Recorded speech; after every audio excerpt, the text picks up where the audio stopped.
ఈరోజు దేవుని వాగ్దానం ఫిలిప్పీలకు రాసిన పత్రిక 4వ అధ్యాయం 19వ వచనం. క్రీస్తు యేసునందు మహిమలో మీ ప్రతి అవసరమును తీర్చును.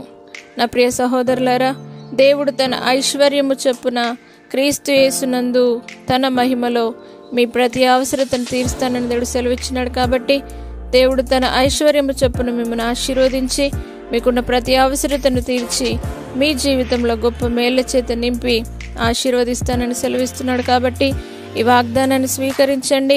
ఎలాంటి అవసరత చేత మీరు అత్యవసరమైన స్థితిలో, బాధలో, ఎంత భయంకరమైన ఇబ్బందులు ఉన్నారో మీరందరినీ దేవుడు ఈరోజే తప్పకుండా ఆశీర్వదిస్తానని సెలవిస్తున్నాడు. కాబట్టి మీ అవసరతలన్నీ తీర్చే దేవుని యొద్దకు రండి. తన ఐశ్వర్యంలో నుండి, తన ధననిధిలో నుండి మిమ్మల్ని ఆశీర్వదించి కాపాడును గాక.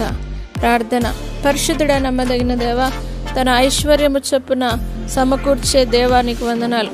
దేవా, మీ ధననిధిలో నుండి ప్రతి ఒక్కరిని ఆశీర్వదించండి. క్రీస్తు యేసునందు మహిమలో మీ ప్రతి అవసరతను తీరుస్తానన్న వాగ్దానం ప్రతి ఒక్కరి జీవితంలో నెరవేర్చబడును గాక. వారి ప్రతి అవసరతలు తీర్చి వారి జీవితంలో గొప్ప మేళ్ల చేత నింపి అద్భుతము జరిగించగలరని యేసు పరిశుద్ధ నామమును బట్టి అడిగి వేడుకుంటున్నాము తండ్రి. ఆమేన్.